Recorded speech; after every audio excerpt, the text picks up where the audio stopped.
దేవునికి సమస్త మహిమ ఘనత ప్రభావములు కలుగునాక. ఈ యొక్క ఆల్ నైట్ ప్రేయర్లో వాక్యం వింటున్న విశ్వాసులందరికీ నా యొక్క హృదయపూర్వక వందనాలు.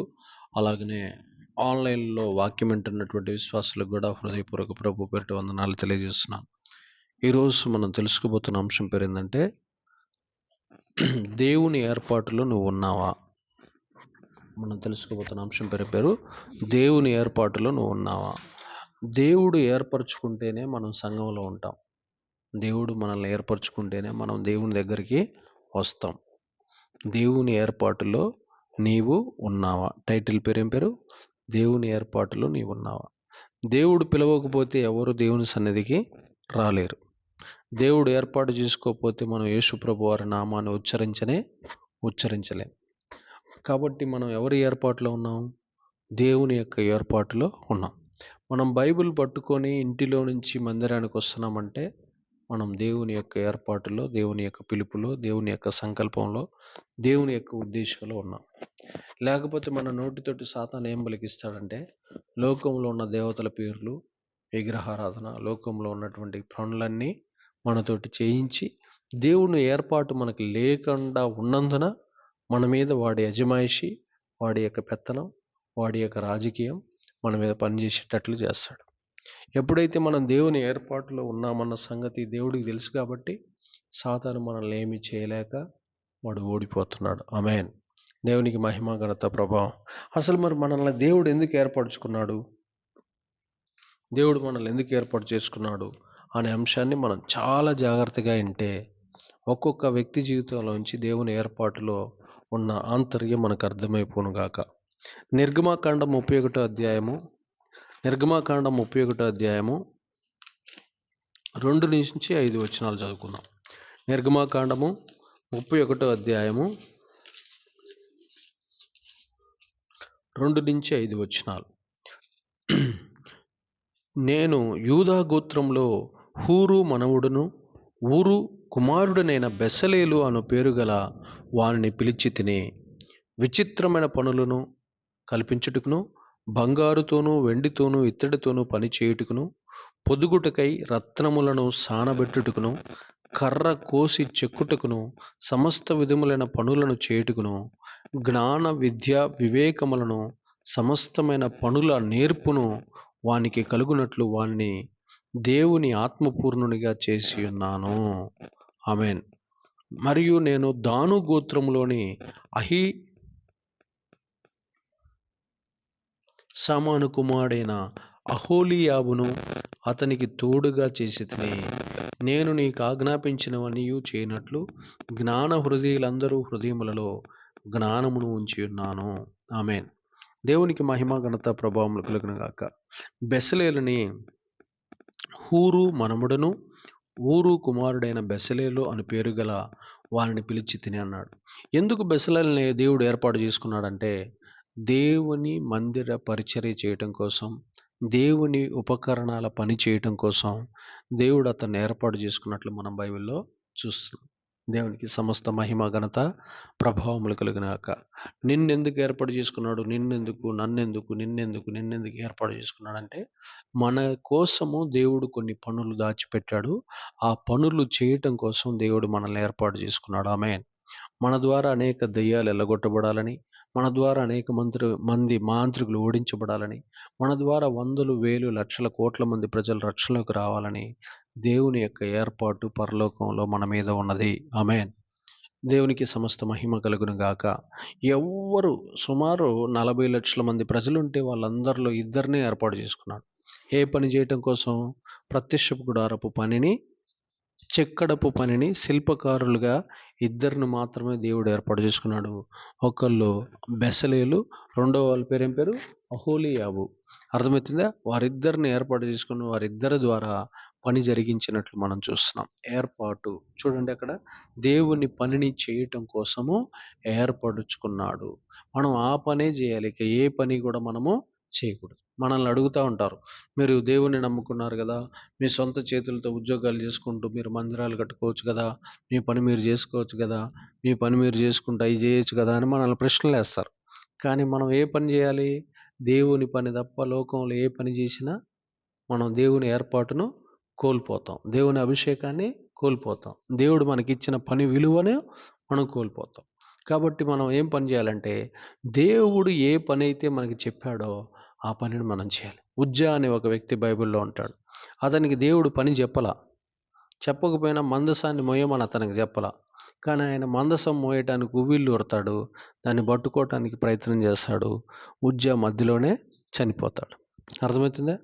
దాన్ని కాహాతీయులు, చెప్పండి ఎవరు మోయాలి? కాహాతీయులు మాత్రమే మందసాన్ని మోయాలి.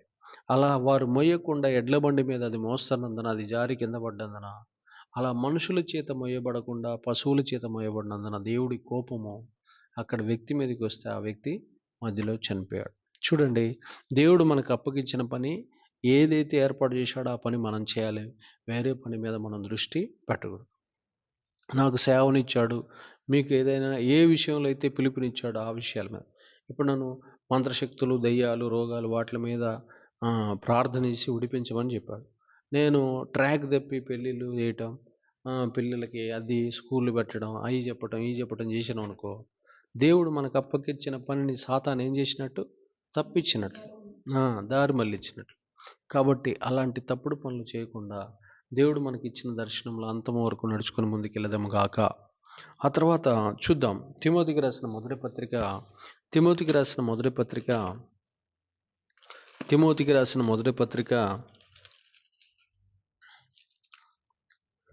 1వ అధ్యాయము, 1వ అధ్యాయము 12 నుంచి 13 వచనాలు. పూర్వము దూషకుడును, హింసకుడును, హానికరుడునైన నన్ను తన పరిచర్యకు నియమించి నమ్మకమైన వానిగా ఎంచినందుకు నన్ను బలపరిచిన మన ప్రభు అయిన క్రీస్తు యేసునకు కృతజ్ఞుడనై ఉన్నాను. తెలియక అవిశ్వాసము వలన చేసితిని గాని కనికరింపబడితిని. ఆమేన్. దేవునికి మహిమ, ఘనత, ప్రభావం. పౌలు గారికి కూడా దేవుని ఏర్పాటు అర్థమైపోయింది. ఏమర్థమైపోయింది? నేను పూర్వము దూషకుడును, హింసకుడును, హానికరుడిని, కానీ ఇప్పుడు కనికరించబడితిని. ఇప్పుడు అక్కడ రాశాడు ఏమని? తన పరిచర్యకు నియమించి, ఎక్కడంట? తన పరిచర్య సంపూర్తి చేయుటకు నన్ను నియమించి నమ్మకమైన వానిగా ఎంచినందుకు నన్ను బలపరిచిన మన ప్రభు అయిన క్రీస్తు యేసునకు కృతజ్ఞుడనై ఉన్నాను. తెలియక అవిశ్వాసం వలన చేసితిని గనుక కనికరింపబడితిని. పౌలు గారికి తన పరిచర్యలో నమ్మకమైన వాడిగా ఉండేటట్లు దేవుడు ఏర్పాటు చేసుకున్నాడు. ఎలాంటి వారిగా ఉండాలంటే పరిచర్యలో నమ్మకమైన. దేవుడు పరిచర్యకి పిలిచిన తర్వాత చాలామంది దొంగలుగా ఉంటారు. దొంగలు అంటే ఎట్లా అంటే శరీరాన్ని దాచుకుంటారు ప్రార్థన చేయకుండా. తర్వాత పరిచర్యకి వెళ్లకుండా ఏం చేస్తారంటే గదిలో నిద్రపోతూ ఉంటారు. దేవుడు అప్పగించిన పనిని, సువార్త పని చేయకుండా ఏం చేస్తారంటే నమ్మకస్తులుగా ఉండకుండా అవిశ్వాసులుగా, అల్పులుగా, నిద్రబూతులుగా, సోమరబూతులుగా, తిండిబూతులుగా, ఇలాగా దేవుడు అప్పగించిన పని చేయకుండా ఉంటారు. ఏలియా కూడా దేవుడు అతనికి అప్పగిస్తే పని బదరి వృక్షం కిందకి వెళ్ళి నిద్రపోవటం స్టార్ట్ చేశాడు. యోనాకి దేవుడు ఒక పని అప్పగిస్తే యోనా ఆ పని చేయకుండా ఓడలోకి పోయి నిద్రపోతున్నట్లు మనం బైబిల్లో చూస్తాం. అవునా కదా? ఇలా ఐతుక్ అనేటటువంటి వాడికి దేవుడు ఒక పని అప్పగిస్తే వాడు రాత్రిపూట మెలకువ కలిగి ఉండకుండా కిటికీలోంచి కింద పడి చచ్చిపోయినట్లు మనం బైబిల్లో చూస్తాం. కాబట్టి ప్రియ దేవుని బిడ్డలారా, దేవుడు మనకు అప్పగించిన పరిచర్యలో మనం ఎలాంటి వారమై ఉండాలంట? నమ్మకస్తులమై ఉండాలి అని పౌలు గారు మనకు తెలియజేస్తున్నాడు. నాకు దేవుడు అప్పగించిన పనిలో నేను ఏమై ఉండాలంట? నమ్మకస్తులు. మనకిచ్చిన కానుకల విషయంలో, మనకిచ్చిన చందాల విషయంలో, మనకిచ్చిన సమయం విషయంలో, మనకిచ్చినటువంటి వాక్యం విషయంలో, మనకిచ్చిన ఉపవాసం విషయంలో, మనకిచ్చిన ఆన్లైట్ విషయంలో, మనకిచ్చిన విజ్ఞాపన ప్రార్థన విషయాల్లో మనం ఏమై ఉండాలి? మనకిచ్చిన ఏ పని అప్పగిస్తే ఆ పనిలో మనం ఏమై ఉండాలి? నమ్మకస్తులమై ఉండటం కోసం దేవుడు మనల్ని ఏర్పాటు చేసుకున్నాడన్న సంగతి మర్చిపోకూడదు. తర్వాత చూడండి ప్రియ దేవుని బిడ్డలారా, యెషయా గ్రంథం 45వ అధ్యాయము, యెషయా గ్రంథము 45వ అధ్యాయము 4వ వచనం. యెషయా గ్రంథము 45వ అధ్యాయము 4వ వచనం. 45:4 నా సేవకుడైన యాకోబు నిమిత్తమును, నేను ఏర్పరచుకున్న ఇజ్రాయేలు నిమిత్తము నేను నీకు పేరు పెట్టి నిన్ను పిలిచితిని. నీవు నన్ను ఎరగకుండినప్పటికీ నీకు బిరుదులిచ్చితిని. ఆమేన్. దేవునికి మహిమ, ఘనత, ప్రభావములు కలుగును గాక. చూడండి, యాకోబు గారికి దేవుడు ఇశ్రాయేల్ అని పేరు పెట్టాడు, మగసిరిగిలవాడని పేరు పెట్టాడు. యాకోబునకు అనేకమైన పేర్లు మనం పెట్టాడు, అతనికి బిరుదులు ఇచ్చాడు, అతన్ని గణపరిచాడు, సన్మానించాడు.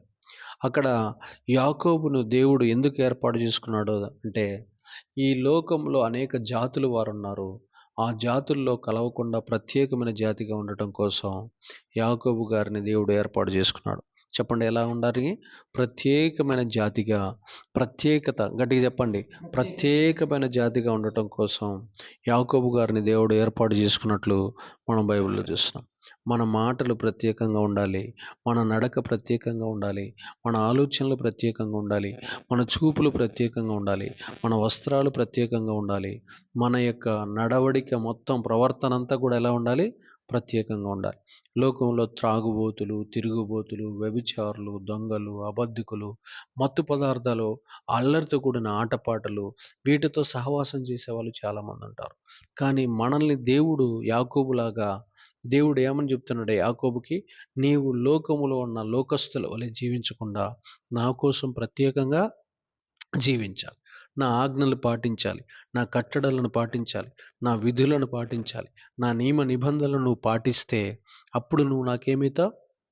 ప్రత్యేకమైన వ్యక్తిగా మార్చబడతావు.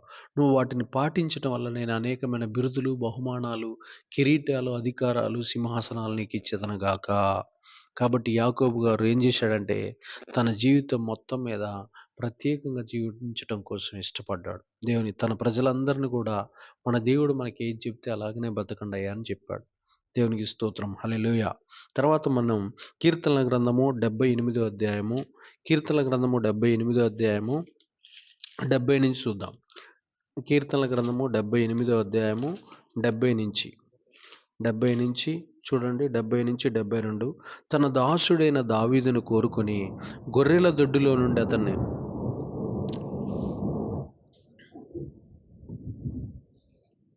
తన దాసుడైన దావీదును కోరుకొని గొర్రెల దొడ్డిలో నుండి అతన్ని పిలిపించెను. పాడి గొర్రెలను వెంబడించి మాన్పించి తన ప్రజలైన యాకోబును, తన స్వాస్థ్యమైన ఇజ్రాయేలును మేపుటికై ఆయన అతన్ని రప్పించెను. అతడు యథార్థ హృదయుడై వారిని పాలించెను, కార్యములు యందు నేర్పరి అయి వారిని నడిపించెను. ఆమేన్. దేవునికి మహిమ, ఘనత, ప్రభావములు కలుగుగాక. దేవుని ఏర్పాటులో దావీదు గారు, దేవుడి ఏర్పాట్లు ఎవరున్నారు? ఇప్పుడు దావీదు గారు ఉన్నారు. ఎందుకోసం ఇచ్చాడు? ఎందుకోసం దావీదుని ఏర్పాటు చేసుకున్నాడు?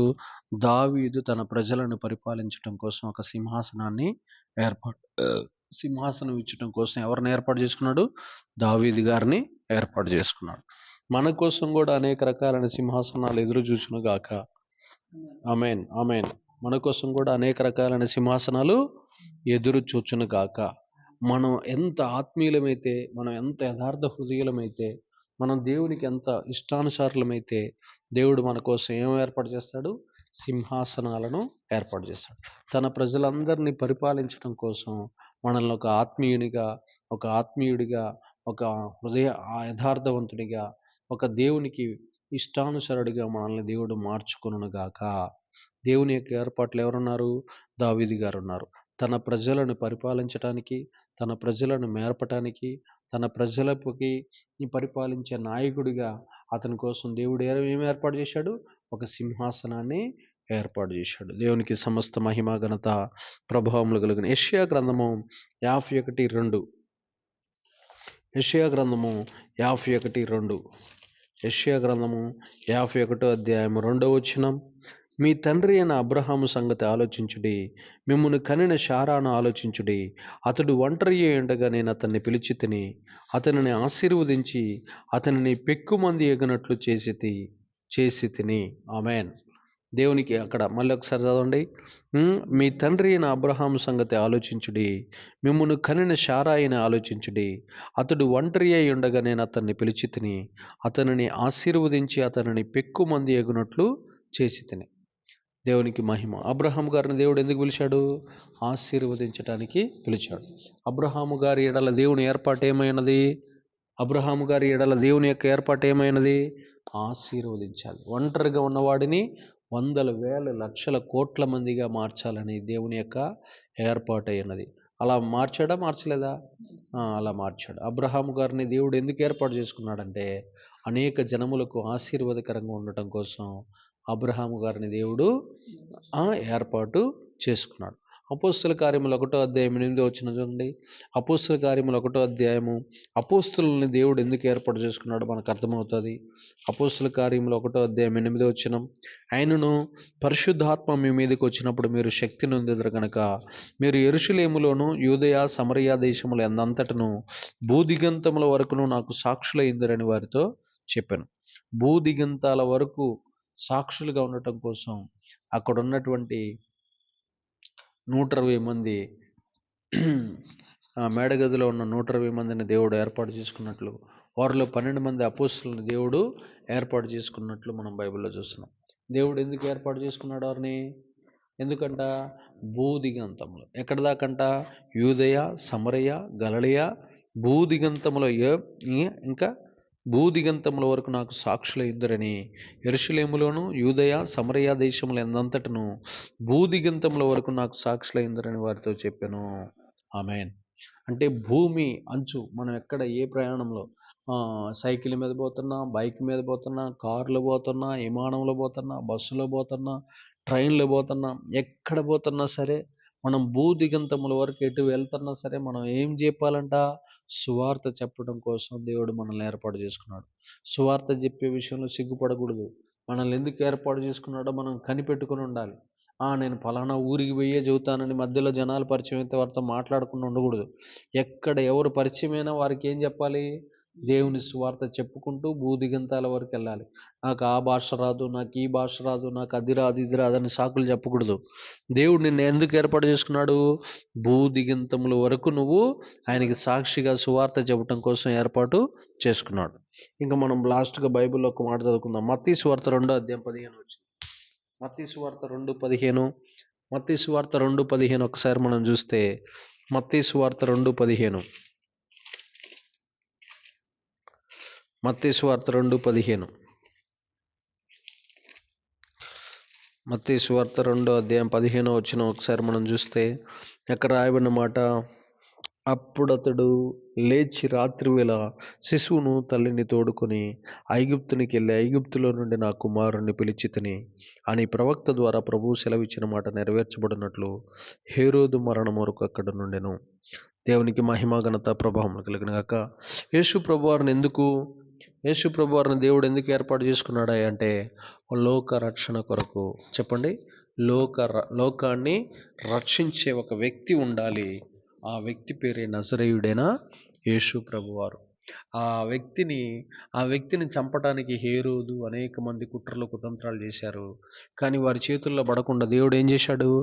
యేసు ప్రభువారిని ఏర్పాటు చేసుకున్నాడు. కాబట్టి యేసు ప్రభువారు హేరోదు చేతిలో కానీ, దుష్టుల చేతిలో కానీ, దుర్మార్గుల చేతిలో కానీ పడకుండా ఆయన శిలువ మరణం పొందేంత వరకు ఆయన్ని కాపాడినట్లు దేవుని ఏర్పాట్లో ఉన్నాడు. కాబట్టి ఆయన లోక రక్షణ కార్యక్రమం చేయాలి. కాబట్టి శిలువ మీద బలియాగం కావాలి. కాబట్టి అతడేమయ్యాడు?